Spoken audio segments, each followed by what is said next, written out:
ನಮಸ್ಕಾರ. ವೃದ್ಧಾಪ್ಯ ವೇತನ ಇರಬಹುದು, ವಿಧವಾ ವೇತನ ಅಥವಾ ಅಂಗವಿಕಲರ ಪಿಂಚಣಿ.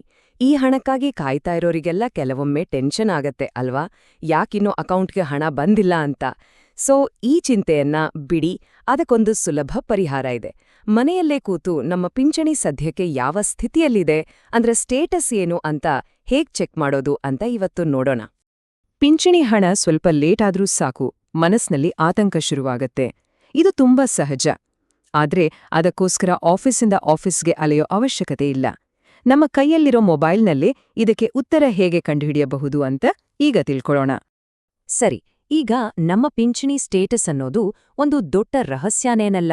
ಇದನ್ನ ತಿಳ್ಕೊಳ್ಳೋಕೆ ನಮ್ಮತ್ರ 3 ಸುಲಭವಾದ ಆನ್ಲೈನ್ ದಾರಿಗಳಿವೆ. ಈ 3 ದಾರಿಗಳು ನಮ್ಮ ಪಿಂಚಣಿ ಸದ್ಯಕ್ಕೆ ಯಾವ ಸ್ಥಿತಿಯಲ್ಲಿದೆ ಅಂತ ಪಕ್ಕಾ ಹೇಳ್ತಾವೆ. ಹಾಗಿದ್ರೆ ಮೊದಲನೇ ವಿಧಾನದಿಂದ ಶುರು ಮಾಡೋಣ, ಬನ್ನಿ. ಮೊದಲನೇ ದಾರಿ ಮತ್ತೆ ತುಂಬಾನೇ ನೇರವಾದ ದಾರಿ ಅಂದ್ರೆ ಸರ್ಕಾರದ DSP ವೆಬ್ಸೈಟ್. ಇದಕ್ಕೆ ಬೇಕಾಗಿರೋದು ಒಂದೇ ಒಂದು ವಿಷಯ: ಪಿಂಚಣಿ ಸ್ಯಾಂಕ್ಷನ್ ಆದಾಗ ಕೊಟ್ಟಿರೋ ಆರ್ಡರ್ ಕಾಪಿಲಿರುತ್ತಲ್ಲ ಆ RD ನಂಬರ್ ಅಷ್ಟೇ. ಈ ನಂಬರ್ ಒಂಥರ ನಮ್ಮ ಪಿಂಚಣಿ ಮಾಹಿತಿಯನ್ನ ಲಾಕ್ ಮಾಡಿರೋ ಬೀಗದ ಕೈ ಇದ್ದ ಹಾಗೆ. ಬಹಳ ಸಿಂಪಲ್. ಮೊದಲು ಗೂಗಲ್ ಓಪನ್ ಮಾಡಿ DSSP ಕರ್ನಾಟಕ ಅಂತ ಟೈಪ್ ಮಾಡಿ. ಬರೋ ಮೊದಲನೇ ಲಿಂಕನ್ನೇ ಕ್ಲಿಕ್ ಮಾಡಿ. ಅಲ್ಲಿ ನಿಮ್ಮ ಸ್ಯಾಂಕ್ಷನ್ ಆರ್ಡರ್ನಲ್ಲಿರೋ RD ನಂಬರ್ ಅನ್ನ ಎಂಟರ್ ಮಾಡಬೇಕು. ಅಷ್ಟೇ. ತಕ್ಷಣ ನಿಮ್ಮ ಹೆಸರು, ನಿಮ್ಮ ಫಲಾನುಭವಿ ID ಮತ್ತೆ ಪಿಂಚಣಿ ಸ್ಟೇಟಸ್ ಎಲ್ಲವೂ ಸ್ಕ್ರೀನ್ ಮೇಲೆ ಕಾಣಿಸುತ್ತೆ. ಒಂದು ಮಾತು, ಅಲ್ಲಿ ಕಾಣಿಸೋ ಆ ಫಲಾನುಭವಿ ಐಡಿಯನ್ನ ಒಂದು ಕಡೆ ಬರೆದಿಟ್ಕೊಳ್ಳೋದನ್ನ ಮಾತ್ರ ಮರಿಬೇಡಿ, ಯಾಕಂದ್ರೆ ಅದು ಮುಂದೆ ಬೇಕಾಗುತ್ತೆ. ಸರಿ, ಕೆಲವರತ್ರ ಸ್ಯಾಂಕ್ಷನ್ ಆರ್ಡರ್ ಕಾಪಿ ಇರಲ್ಲ ಅಥವಾ RD ನಂಬರ್ ನೆನಪಿರಲ್ಲ. ಅಂಥವರು ಏನ್ಮಾಡೋದು? ಗಾಬರಿಯಾಗ್ಬೇಡಿ, ಅದಕ್ಕೂ ಒಂದು ಸೊಲ್ಯೂಷನ್ ಇದೆ. ನಾವು ನಮ್ಮ ಊರು, ತಾಲೂಕು, ಜಿಲ್ಲೆ ಈ ಮಾಹಿತಿಯನ್ನ ಬಳಸಿಯೂ ಹುಡುಕಬಹುದು. ಈ ಎರಡನೇ ವಿಧಾನ ಹೇಗೆ ಕೆಲಸ ಮಾಡುತ್ತೆ ಅಂತ ನೋಡೋಣ ಬನ್ನಿ. ನಾವು ಮೊದಲು ಹೋದಿವಲ್ವಾ, ಅದೇ DSSP ವೆಬ್ಸೈಟಲ್ಲಿ ಪ್ರದೇಶವಾರು ಪಿಂಚಣಿ ಮಾಹಿತಿ ಅಂತ ಒಂದು ಆಪ್ಷನ್ ಇರುತ್ತೆ. ಅದನ್ನ ಸೆಲೆಕ್ಟ್ ಮಾಡಿ. ಅಲ್ಲಿ ನಿಮ್ಮ ಜಿಲ್ಲೆ, ತಾಲೂಕು, ಆಮೇಲೆ ಗ್ರಾಮ ಹೀಗೆ ಒಂದೊಂದಾಗಿ ಆಯ್ಕೆ ಮಾಡ್ತಾ ಹೋದ್ರೆ ನಿಮ್ಮೂರಿನ ಎಲ್ಲಾ ಪಿಂಚಣಿದಾರರ ಲಿಸ್ಟು ಓಪನ್ ಆಗುತ್ತೆ. ಆ ಲಿಸ್ಟ್ನಲ್ಲಿ ನಿಮ್ಮ ಹೆಸರನ್ನ ಹುಡುಕಿ ಸ್ಟೇಟಸ್ ಚೆಕ್ ಮಾಡ್ಬೋದು. ಒಂದ್ ವೇಳೆ ನಿಮ್ಮ ಹೆಸರು ಮೊದಲನೇ ಪೇಜ್ನಲ್ಲೇ ಸಿಗ್ಲಿಲ್ಲ ಅಂದ್ರೆ ಕೆಳಗಡೆ ಪೇಜ್ ನಂಬರ್ ಇರುತ್ತೆ 1, 2, 3 ಅಂತ. ಅದನ್ನ ಕ್ಲಿಕ್ ಮಾಡಿ ಮುಂದಿನ ಪೇಜ್ಗಳಲ್ಲಿ ಹುಡುಕಬಹುದು. ಈಗ ಮೂರನೇ ವಿಧಾನಕ್ಕೆ ಬರೋಣ. ಅದೇ ಮಾಹಿತಿ ಕಣಜ ಪೋರ್ಟಲ್. ಇದು ಸಹ ಸರ್ಕಾರದ ಅಧಿಕೃತ ವೆಬ್ಸೈಟೇ. ಇಲ್ಲಿ ಸ್ಟೇಟಸ್ ಚೆಕ್ ಮಾಡೋಕೆ ನಾವು ಮೊದಲೇ DSSP ವೆಬ್ಸೈಟ್ನಲ್ಲಿ ಹುಡುಕಿ ಬರೆದಿಟ್ಕೊಂಡಿದ್ದೀವಲ್ಲ ಆ ಫಲಾನುಭವಿ ID ಬೇಕೇ ಬೇಕು. ಈ ಪೋರ್ಟಲ್ ಬಳಸೋದ್ರಿಂದ ನಮ್ಗೆ ಸಿಕ್ಕಿರೋ ಮಾಹಿತಿ ಕರೆಕ್ಟ್ ಇದೆಯೋ ಇಲ್ವೋ ಅಂತ ಇನ್ನೊಂದ್ಸಾರಿ ಕನ್ಫರ್ಮ್ ಮಾಡ್ಕೊಂಡ ಹಾಗೆ ಆಡುತ್ತೆ. ಗೂಗಲ್ನಲ್ಲಿ ಮಾಹಿತಿ ಕಣಜ ಅಂತ ಸರ್ಚ್ ಮಾಡಿ ವೆಬ್ಸೈಟ್ ಓಪನ್ ಮಾಡಿ. ಅದರಲ್ಲಿ ಸೇವೆಗಳು ಅಥವಾ ಸರ್ವಿಸಸ್ ಅಂತ ಒಂದು ಸೆಕ್ಷನ್ ಇರುತ್ತೆ. ಅಲ್ಲಿ ಪಿಂಚಣಿ ಅನ್ನೋ ಆಪ್ಷನ್ ಸೆಲೆಕ್ಟ್ ಮಾಡಿ. ಆಮೇಲೆ ನಾವು ಮೊದಲೇ ಬರೆದಿಟ್ಕೊಂಡಿದ್ದ ಫಲಾನುಭವಿ ಐಡಿಯನ್ನ ಹಾಕಿ ಸರ್ಚ್ ಅಂತ ಕೊಟ್ರೆ ಸಾಕು. ನಿಮ್ಮ ಪಿಂಚಣಿಯ ಸಂಪೂರ್ಣ ಡೀಟೇಲ್ಸ್ ನಿಮ್ಮ ಸ್ಕ್ರೀನ್ ಮೇಲೆ ಬಂದ್ಬಿಡುತ್ತೆ. ಓಕೆ, ಈಗ ಸ್ಟೇಟಸ್ ಹೇಗ್ ನೋಡೋದು ಅಂತ ಗೊತ್ತಾಯ್ತು. ಆದ್ರೆ ಅಲ್ಲಿ ರನ್ನಿಂಗ್ ಅಂತ ತೋರಿಸುತ್ತೆ, ಕೆಲವೊಮ್ಮೆ ಕ್ಯಾನ್ಸಲ್ಡ್ ಅಂತನೂ ತೋರಿಸುತ್ತೆ. ಹಾಗಂದ್ರೆ ಏನು? ಅದರ ಅರ್ಥ ಏನು? ಒಂದು ವೇಳೆ ಕ್ಯಾನ್ಸಲ್ಡ್ ಅಂತ ಇದ್ರೆ ಮುಂದೆ ಏನ್ ಮಾಡ್ಬೇಕು? ಬನ್ನಿ ಈಗ ಅದ್ರ ಬಗ್ಗೆನೇ ತಿಳ್ಕೊಳ್ಳೋಣ.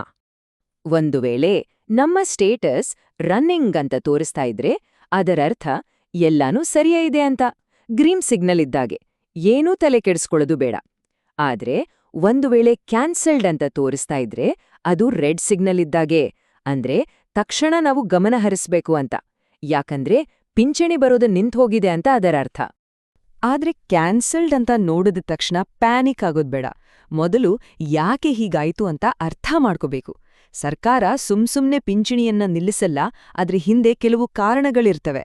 ಆ ಕಾರಣಗಳು ಯಾವುವು ಅಂತ ತಿಳ್ಕೊಳ್ಳೋದು ನಮ್ಮ ಹಕ್ಕು ಕೂಡ. ಹಾಗಿದ್ರ ಯಾವ ಕಾರಣಕ್ಕೆ ಹೀಗಾಗ್ಬಹುದು ನೋಡೋಣ ಬನ್ನಿ.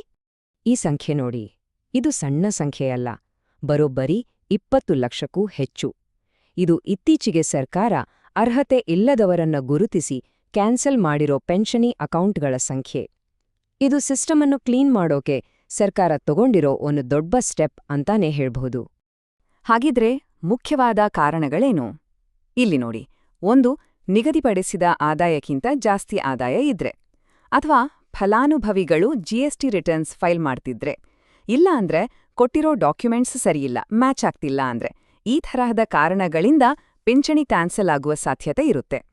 ಒಂದು ವೇಳೆ ನಮ್ಮ ಪಿಂಚಣಿ ಕ್ಯಾನ್ಸಲ್ ಆಗಿದ್ರೆ ಅದಕ್ಕೆ ಧೈರ್ಯ ಕಳ್ಕೊಳ್ಬಾರ್ದು. ಅಯ್ಯೋ ಇಲ್ಲಿಗೆಲ್ಲ ಮುಗೀತು ಅಂತ ಅಂದ್ಕೊಳ್ಳೋದು ಬೇಡ. ಅದನ್ನ ಮತ್ತೆ ಶುರು ಮಾಡ್ಸೋಕೆ ಒಂದು ದಾರಿ ಇದೆ. ಈಗ ಆ ಸೊಲ್ಯೂಷನ್ ಏನು ಅಂತ ನೋಡೋಣ. ಒಂದು ವಿಷಯವನ್ನ ನೆನಪಲ್ಲಿಟ್ಕೊಳ್ಬೇಕು. ಈ ಕ್ಯಾನ್ಸಲ್ ಅನ್ನೋದು ಪರ್ಮನೆಂಟ್ ಅಲ್ಲ, ಒಂದು ರೀತಿ ತಾತ್ಕಾಲಿಕ ತಡೆಯಷ್ಟೇ. ನಾವು ನಿಜವಾಗ್ಲೂ ಅರ್ಹರಾಗಿದ್ದು ನಮ್ಮತ್ರ ಸರಿಯಾದ ಡಾಕ್ಯುಮೆಂಟ್ಸ್ ಇದ್ರೆ ನಾವು ಖಂಡಿತ ನಮ್ಮ ಪಿಂಚಣಿಯನ್ನ ಮತ್ತೆ ಪಡೆಯಬಹುದು. ಇದಕ್ಕಾಗಿ ಮಾಡ್ಬೇಕಾಗಿರೋದು ಕೇವಲ 3 ಸಿಂಪಲ್ ಸ್ಟೆಪ್ಸ್. ಮೊದಲನೇದು, ನಮ್ಮೆಲ್ಲ ಸರಿಯಿರೋ ಅಪ್ಡೇಟ್ ಆಗಿರೋ ಡಾಕ್ಯುಮೆಂಟ್ಸ್ ಅನ್ನ ಒಟ್ಟಿಗೆ ಸೇರಿಸಿಟ್ಕೋಬೇಕು. ಎರಡನೇದು, ನಮ್ಮ ಹತ್ತಿರದ ತಾಲೂಕು ಆಫೀಸಿಗೆ ನಾವೇ ಖುದ್ದಾಗಿ ಹೋಗ್ಬೇಕು. ಮೂರನೇದಾಗಿ, ಅಲ್ಲಿರೋ ಅಧಿಕಾರಿಗಳಿಗೆ ಈ ಎಲ್ಲಾ ಡಾಕ್ಯುಮೆಂಟ್ಸ್ ಕೊಟ್ಟು ನಮ್ಮ ಪಿಂಚಣಿಯನ್ನ ಮತ್ತೆ ಶುರು ಮಾಡಿ ಅಂತ ಒಂದು ಮನವಿ ಪತ್ರವನ್ನ ಕೊಡ್ಬೇಕು. ನೋಡಿದ್ರಲ್ಲ, ಈಗ ಪ್ರಾಬ್ಲಮ್ ಏನು ಅಂತ ಕಂಡಿಡಿಯೋದು ಮಾತ್ರ ಅಲ್ಲ, ಅದನ್ನ ಸರಿಪಡಿಸೋ ಶಕ್ತಿನೂ ನಮ್ ಕೈಯಲ್ಲೇ ಇದೆ. ಸುಮ್ನೆ ಯಾರಿಗೋ ಕಾಯೋ ಬದ್ಲು ಮುಂದೆ ಏನ್ ಮಾಡ್ಬೇಕು ಅನ್ನೋ ಸ್ಪಷ್ಟತೆ ಈಗ ನಮ್ ಹತ್ರ ಇದೆ. ಯಾಕಂದ್ರೆ ಮಾಹಿತಿ ಇದ್ರೆ ಅದೇ ದೊಡ್ಡ ಶಕ್ತಿ ಅಲ್ವಾ? ಕೊನೆಯದಾಗಿ ಒಂದು ಪ್ರಶ್ನೆ ನೋಡಿ, ಟೆಕ್ನಾಲಜಿ ಬಳಸಿ ಅರ್ಹತೆ ಇಲ್ದವರನ್ನ ಕಂಡುಹಿಡಿಯೋದು, ಸಿಸ್ಟಮ್ ಅನ್ನ ಕ್ಲೀನ್ ಮಾಡೋದು ಇದೆಲ್ಲ ಒಳ್ಳೇದೇ. ಆದ್ರೆ ಈ ಪ್ರಾಸೆಸ್ನಲ್ಲಿ ನಿಜವಾಗಿಯೂ ಯಾರಿಗೆ ಪಿಂಚಣಿ ಬೇಕೋ ಆ ಅರ್ಹ ವ್ಯಕ್ತಿಗಳು ತೊಂದರೆಗೆ ಸಿಕ್ಕಿ ಹಾಕೊಳ್ಳದಂತೆ ನೋಡ್ಕೊಳ್ಳೋದು ಹೇಗೆ? ಇದು ನಮ್ಮೆಲ್ಲರ ಮುಂದಿರೋ ಒಂದು ದೊಡ್ಡ ಸವಾಲು. ಇದರ ಬಗ್ಗೆ ಯೋಚಿಸೋಣ. ಮುಂದಿನ ವಿಶ್ಲೇಷಣೆಯಲ್ಲಿ ಮತ್ತೆ ಸಿಗೋಣ.